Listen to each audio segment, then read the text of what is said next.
रमजान की एक खूबसूरत दोपहर थी।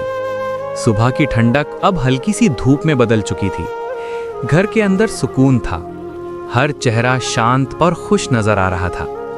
सहरी के बाद सब लोग अपने अपने कामों में व्यस्त थे और पूरा घर रमजान की बरकत से रोशन लग रहा था। अली और उसका छोटा भाई धीरे धीरे चलकर दादा अब्बू के पास आकर बैठ गए।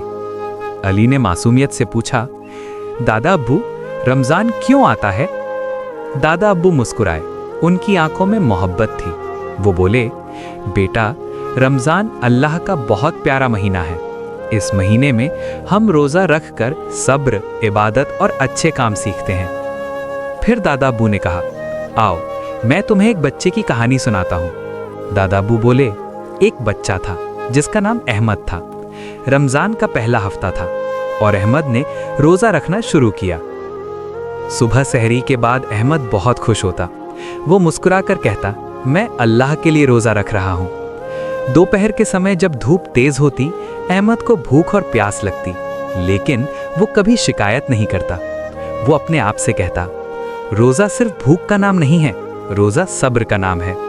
अहमद नमाज के बाद कुरान पढ़ता, तस्बीह करता और अल्लाह से दुआ मांगता। वो अपने दिल में सोचता, अल्लाह मुझे देख रहा है। अगर कभी पानी या खाने का ख्याल आता तो वो अपने दिल को संभाल लेता और सब्र करता। उसकी अम्मी पूछती, बेटा, रोज़ा मुश्किल तो नहीं? अहमद प्यार से जवाब देता, अम्मी, थोड़ा मुश्किल है लेकिन अल्लाह के लिए है। शाम के वक्त घर में इफ्तार की तैयारी होती। समोसे, फ्रूट चाट और खाना मेज पर लग जाता। घर में एक अलग सी खुशी होती। अहमद घड़ी देखता और कहता, बस थोड़ा सा और सब्र। जब अजान होती, अहमद अल्लाह का शुक्र अदा करता और रोजा खोलता। उसका चेहरा खुशी से चमक उठता। दादा अब्बू ने कहानी खत्म करते हुए कहा, बेटा, अल्लाह उन बच्चों से बहुत खुश होता है जो रोजा रखकर सब्र करते हैं। रमजान हमें यह सिखाता है, भूख में सब्र, इबादत में लगन और अल्लाह पर पूरा भरोसा। जो अल्लाह के लिए रोजा रखता है, अल्लाह उसे जरूर इनाम देता है।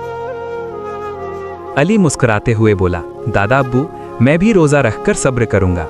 दादा अब्बू ने अली के सिर पर हाथ रखा और बोले, अल्लाह तुम्हें बहुत अजर देगा बेटा।